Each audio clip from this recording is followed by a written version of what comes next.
Now tell me this. Now you don't have to name names, Hmm. but tell me some of the biggest mistakes you've seen people do, maybe even to end their careers. Like, if we could tell people, whatever you do, don't do this, what would you say to that? Ah, okay. When I got to town, I was writing with Tracy Lawrence, Mm-hmm. and I actually helped pay for some of his demos when we were co-writing together because I had some money when I came to town. Uh-huh. Yep, quickly, but I had it for a couple years. Um, and anyway, I invested in a small publishing company as a solid investor, Mm-hmm. and the and my songs were tied into it. I was a novice; I didn't understand that they had my songs forever. And so make sure, don't ever give anybody any money up front unless you know what it's about. Make sure you look at your contracts. Mm-hmm. Uh, have an attorney look at it and make sure there's no poison pills in there. Mm-hmm. Because the songwriter can be taken advantage of. Okay. And unfortunately, Music Row has been like that over the years. That's why they end up on 60 Minutes a few years back. Right, right, right. So you got to be real careful. You got to use your head. Got to be smart. Mm-hmm. Maybe even talk to people that have more experience than you, because I did that. Everything I've learned from other people. They've kind of helped guide me, and then of course personal experience is the best teacher. Making mistakes, but there are some things I wished I could have done differently Mm-hmm. to avoid the difficulty. It's all about decisions, just like in life. It's all about the decisions and choices you make. Mm-hmm. You got to make good choices. If you make good choices, you're going to have a successful career. I've had a successful career. I haven't made the big $1 million or anything, but I've made money on my craft, and I'm still working hard to make more, to get out there with my music. But I say it's all about making good choices and working with the right people. You can kind of tell if somebody's a little shady. Mm-hmm. Just look at their character, and if you get a little red flag, just go, maybe I better check this out. Well, everybody I've ever talked to says your career is more like a roller coaster Yeah. than a straight line. Oh So yeah. you just kind of have to get used to that, right? Yeah, you do. Yeah, and you got to have a very thick skin. You can't take it personally. Uh-huh. It's really easy, like if somebody is browbeating your child. Right, right. You don't want to you don't want to take it. The best songwriters I've worked with are people that are open to criticism. They're not so high in themselves. Mm-hmm. They're vulnerable. If you show your vulnerability in songwriting, people are going to love your music. That is really interesting. Yeah, yeah, yeah. Be honest with people. Cool. Show your vulnerability. Because if you do that, then other people have experienced that themselves. Uh-huh. But you're not going to say it. If you Right, say it in a right. song, then they'll relate to it and they'll love your music because they go, oh, I know, I've been through that. So you're saying it's really an industry where you reap exactly what you sow, huh? Yeah, yeah, it really is. Yeah. Yeah, well, and be open, like I say, and don't, the other thing you have to be really remember is that people in the industry, are really busy. Right.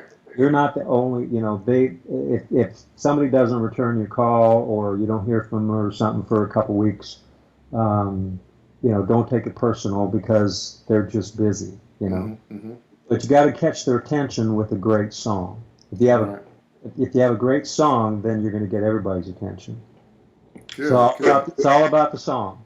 Always about the song. That's right. Nashville, anyway. That's right. But I mean, the stuff you're saying, man, is gold. It's just straight up gold, and you can't get that anywhere else. You can't get that in a book. You can't No. get that except from someone that's in your position, that's been in the game a while, that's Yeah. right in the heart of what's going on, Yeah. that's made some mistakes, that's connected with all kinds of people. That's invaluable. That's Yeah. invaluable. And if I had known when I started out, I would have done a lot of things different. I wrote for a movie that ended up being music and lyrics with Hugh Grant and Drew Barrymore. Oh, We wow. had an inside track on that, and so my friend here knew one of the producers. Mm-hmm. So we wrote 3 tunes, and he flew out there to LA, and they said that they loved him. Blah blah blah blah. So I'm sitting here waited with bated breath, like, "Are you going to cut him? Are you going to cut him?" And we Right. didn't hear anything. Uh-huh. So that was my first little experience of people love your stuff, but number one, is it going to get cut? That's the Yeah. first hurdle. But the Yeah. second hurdle is it going to get placed? Because Yeah. just because they record it doesn't mean they're going to place it. Yeah. And They then can number drop three, from the album if they right, find. is it going to get released? Because it Yeah. can get cut, it can Yeah. get placed, and then, like you said, they can just sit it on the shelf. Yeah. And then if it's a hit, it's going to be 6 to 9 months before you see anything anyway. Yeah. Exactly. Yeah. So, yeah, that was my first little introduction to that whole life cycle. I was like, because we worked really hard. Mm-hmm. I even brought in some of my students, some of my voice students to do the Uh-huh. background. And, we went to Hinge here in Chicago and just spared no expense just to make sure the songs were tight.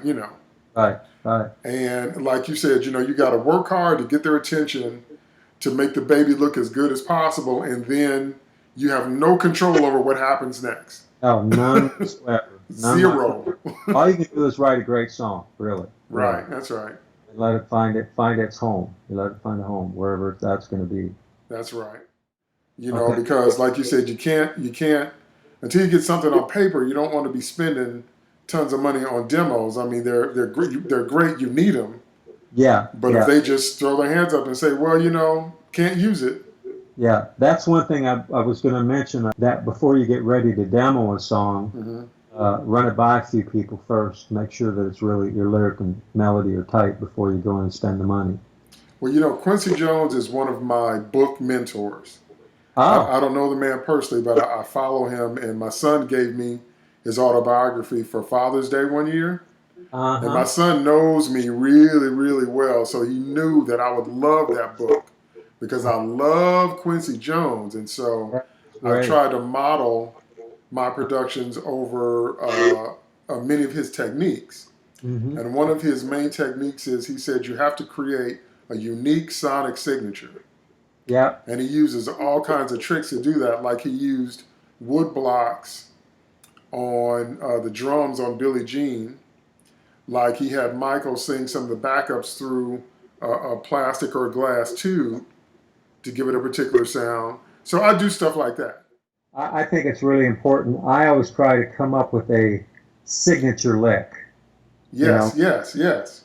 Just a melodic hook lick or a signature lick, either in the intro or gets repeated a couple of times. So when people hear it, they go, "Oh, I remember that song." Right. That's right. Yeah, that's got that really cool melody in it. Because that's what why- sticks with you. Yeah, that's why you got all these commercials. Now, the first person that actually came up with Uh-huh. the whistling you hear all the time, in the commercials, they do, Uh-huh. a real catchy little, melody to go along with the commercial. Right. That's a signature. That's something identifiable that you recognize the song when you hear it. Absolutely. Yeah. So I try to do that when I produce too, is to try to come up with a good signature lick. All right. Well, I want to thank you for being on the show today. Your information, your insights were phenomenal. Well, thank And you. I'm taking everything you're saying to heart, and everybody that's listening, you just saved them 20 years worth of grief. So I can't thank you enough for sharing. And like you said, just being transparent and vulnerable. And I really hope the audience can learn a lot from what you're saying. That's our interview with Terry Bell. I want you to watch this video many times. There are a lot of good nuggets of wisdom here that can help you in your career. Stuff that I've incorporated, stuff that I've learned. I mean, he's on point in everything that he's saying. This is the voice of experience that we're bringing to you right now. So for all you songwriters out there, whatever level you're at, incorporate his strategies, incorporate what he's saying, and you see your career go to a new level. Thanks again, Terry. It was wonderful having you. Thank you, David. I appreciate the opportunity to talk with you and the songwriters out there. Cool. We'll talk soon. All right, take care.